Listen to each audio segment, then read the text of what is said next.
What's up, everybody? Welcome to Podcast Now. I'm Alex. In this video, I want to talk about Mark Evans and Scream 7. Want to start the new series, which is going through pretty much every character under the sun. I've done this for Scream 5, done it with Scream 6. I think people really like it, so I hope that we can have a lot of fun with these videos, honestly. So let's start with the man that I truly believe was not supposed to go this way. We'll get into that a little bit. I will joke around a little, but yeah, no, I want to look at just each of these characters and let's go deep. Let's figure out what's going to happen with them, how they're going to be used. Will they die? Are they Ghostface? Depending on obviously which character we're talking about. And you know, I was thinking of this series and thinking of this idea, and I thought, okay, who do I want to start with? I was thinking Anna Camp because I think she's a very interesting one, but I also kind of want to see her first, and we might have to wait till the next trailer for that one. But I thought, no, let's start with, again, Mark, who is supposed to, I think, be a different Mark. I do want to start there, okay? Look, in the trailer, he's in it very, very little, so we can't judge too much, but this Joel McHale, like, I like him. I think he's a talented actor, and he looks cool. The shots of him in the movie, in the trailer that we saw, all good. It's not necessarily against him as much as it was just kind of a confusing situation with Patrick Dempsey. I fully believe in my heart that they were trying to get him, and whatever happened, and that's okay. By the way, because we're going to try to rapid fire through this kind of controversial part, I really think the plan was for it to be was for Patrick Dempsey to come back. I mean, the biggest indication is that, like, talk shows were asking him about it, and it seemed like at the very least there were some loose discussions with him. So I really feel, including the name, like you say Mark, and you're doubling down on what Radio Silence did with the newer Scream movies, having it be Mark. I can't imagine it was supposed to just be a random man named Mark, right? Mark Evans in this case. I really I think it was supposed to be Mark Kincaid. But all right. Does that change things? Not necessarily, because, you know, and I will say this actually does play a part into his character, because one of the things I talked about so much, really just in between 6 and 7, and even with Patrick Dempsey, was, okay, you got a likable guy and you've got a character that we know from Scream 3 in that case. Now we don't. But does it change the feeling of, like, well, what do you do with him? Do you allow him to live? How does it affect Sidney, right? So I really kind of want to focus on that element, because in that way, that last part that I said, I don't actually think it changes much. You know, this is a tough thing with bringing back legacy characters. This is one of the reasons why I would say you kind of avoid it. Now, I'm pro bringing Sidney back. You know, I always have been. But, you know, you have some, I think, Scream creators that are a little bit more vocal and anti the idea of, like, just letting these movies continue, and that's cool. I will say I kind of agree with that mentality more when it comes to something like this. And so let's get into, like, what do I mean? The thing with him is, okay, every character really has two options, right? You live or you die. Some are easier than others. You know Sidney's not going to die. Gail maybe is a little bit like 90-10, 80-20, but she's probably safe. But Sidney's definitely 100-0, okay? With Mark, it's definitely more 50-50. But then it's like, you have to ask yourself, is that okay? And that's the part that I actually would agree with the more vocal side, where Sidney's happy, okay? Now, like, she came back for 5, and she had unfinished business, you know, revenge for Dewey, all that jazz. But in the lore, and I take lore very seriously, if you couldn't tell from all the other videos I do on Scream, and even on games, I care about lore so freaking much. She is a character that's happy. You know, you like to think in your head canon, well, I've actually even in the canon, that post Scream 4, she settled down. She settled down and she had kids, lots of kids, at least 2, maybe 3 or 4 kids, right? And one of those kids is going to play a very big part in Scream 7. You know, this is a person that's happy, and, you know, you almost want to leave that, you want to leave that person alone in the lore. Then you think, okay, well, Sidney Prescott, you know, you have to kind of drag these characters out of retirement.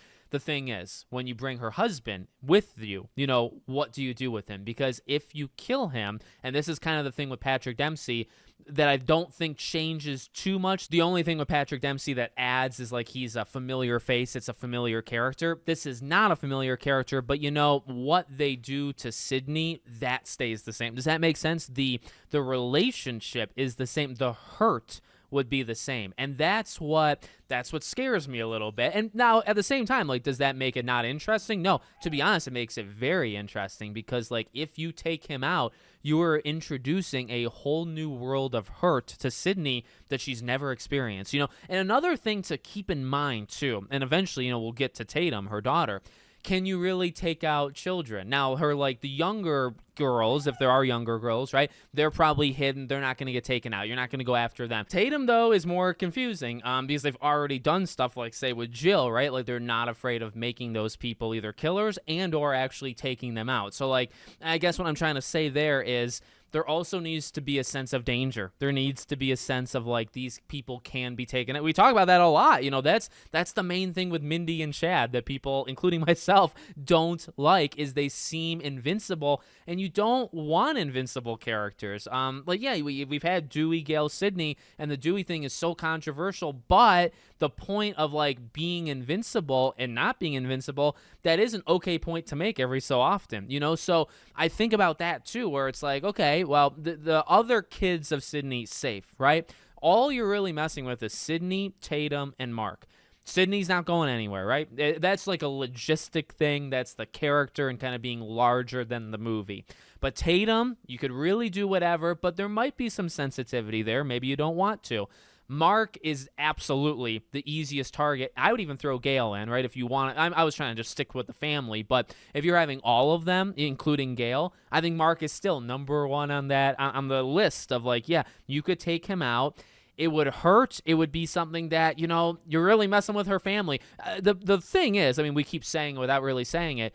Do we want Sydney to end this movie without a husband? Like, and that sounds so mean, does it not? It, you know, again, it's interesting. It can do interesting things to her. It can really push her over. Maybe you lead that into a Scream 8, you know, and then you have to question, like, how many more do you want to do?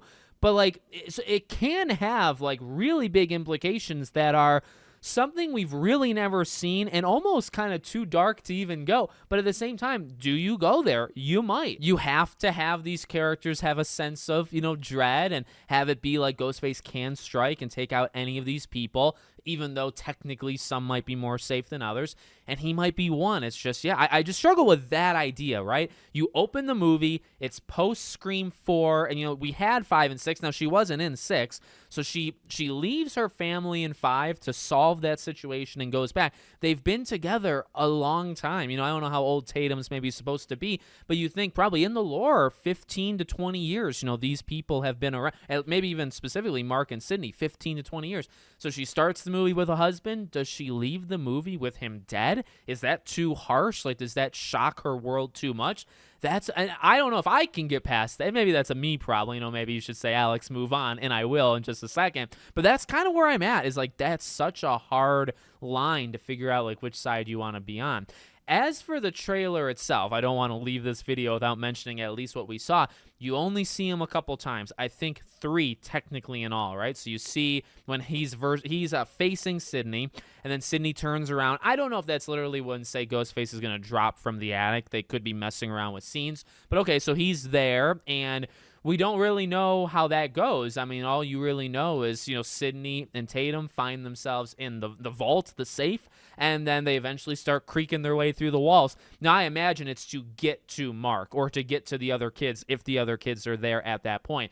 So, okay, check, he's alive. He's all, and you know, his role there, he might be incapacitated. You know, that just might be a small little thing. Small little, it's just nothing big. You just get knocked out. So that could be that role. And then you really only see him 2 times, right? One of which is what's behind me here, right? He's investigating something. Now, actually, you know, he does have a mark on his eye. I'm going to maybe take a leap right now without even thinking about it because I just maybe said it. Maybe that's the hit that he takes from the house, right? Maybe Ghostface whacks him or whatever, and he gets knocked out in the house. I'm not saying he literally wakes up to this, but, you know, later on, he's got the mark or whatever, and I don't know what he's doing here, but obviously then the next time you see him, he's walking, and this is where, you know, I mentioned it in the trailer breakdown, which I'm very proud, you know, of how that went, but I don't know how that's going to go. Another thing you could say is we spent so much time kind of talking about almost the logistics and the larger-than-life stuff. What we see to the naked eye definitely looks as if Ghostface takes a tarp of some sort, plastic, you know, wraps it around him, knocks him down, and stabs him to death. Okay? It took me 10 minutes to get there. It looks, with the naked eye, like he's a goner. Is that really him? I've seen kind of mixed responses to that. By the way, I don't want to know, for, you know, anybody that might know. I don't want to know, but I am very confused as to, I mean, you could say a couple of things. Is it like a really nice trick? Was there another cop or another thing or whatever that they kind of swapped out in that moment? Does he get stabbed 2 or 3 times? And he's definitely gasping for somebody, a male, is definitely gasping for air that very much looks like him in that scene. Okay, that's what we could, if we're a detective, that's what we'd be saying about that right now. Does he die? To be fair, we've seen characters take worse, especially in the new age. Look, that would kill you back in Scream 1. Scream 4 on, oh my God, what do you want to survive? And then to add a couple extra stabs to that. Yeah, it's kind of connected to Chad, but to be honest, a lot of the kills in a lot of Scream 4, 5, and 6, a couple shots like that, that's not enough, especially for a big man like that, an officer of the law. No way in hell, you're going down for that. So, I make jokes about it, but again, you can say a couple things like, look, him taking a couple shots, he would be in a very bad place. Would he die? Not necessarily if he's rescued right after that scene changes that we see in the trailer. So it's not definitive, I guess. You also don't know for sure that that is him. So I'd throw that in.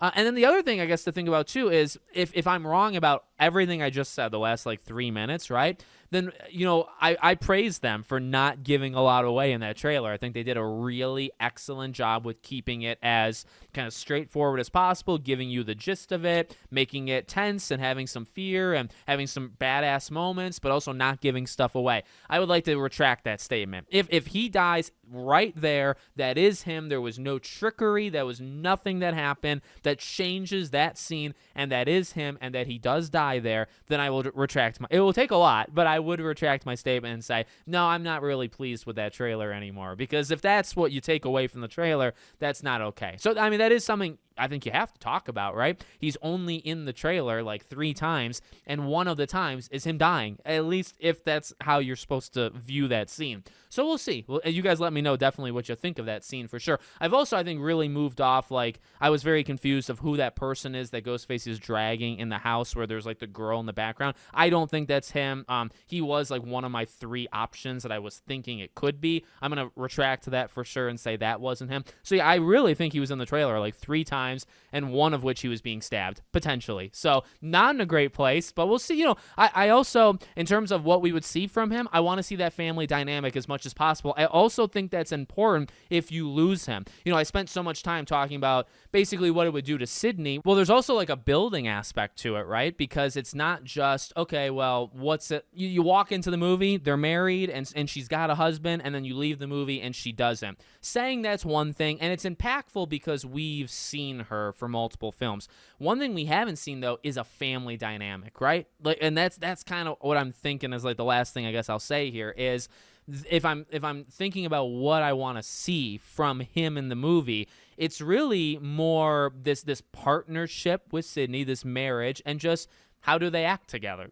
They're going to be put through stuff, right? Because she might start freaking out. She might start acting in ways that she wasn't acting in their entire marriage, because now Ghostface is taking the fight to her, whereas maybe she was always really, really good at kind of avoiding it. So they might have some bumps along the road, but I definitely want to see just how is a marriage between these two people, and not just because I want to see those scenes, but I think because it also builds it. It builds that relationship, and then it allows them to take that relationship away from her if they want to, right? And so that's key. You have to do that, and you're gonna have bumps along the road. Maybe she's going to kick him out and say, hey, I don't want you here at all. You take all of the girls. And that's another thing too, is when Ghostface calls her and says, nice little town you found, you and your pretty daughter.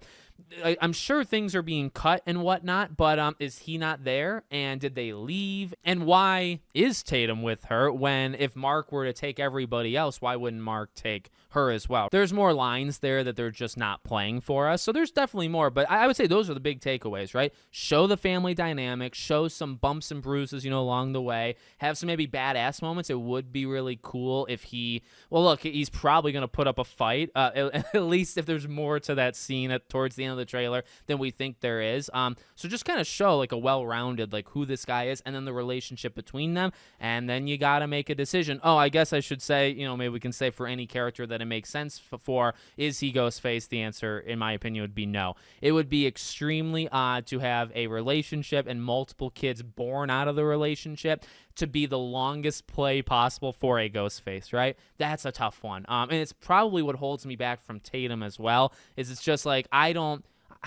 just talking about Mark, because I guess we'll get to Tatum in a different video.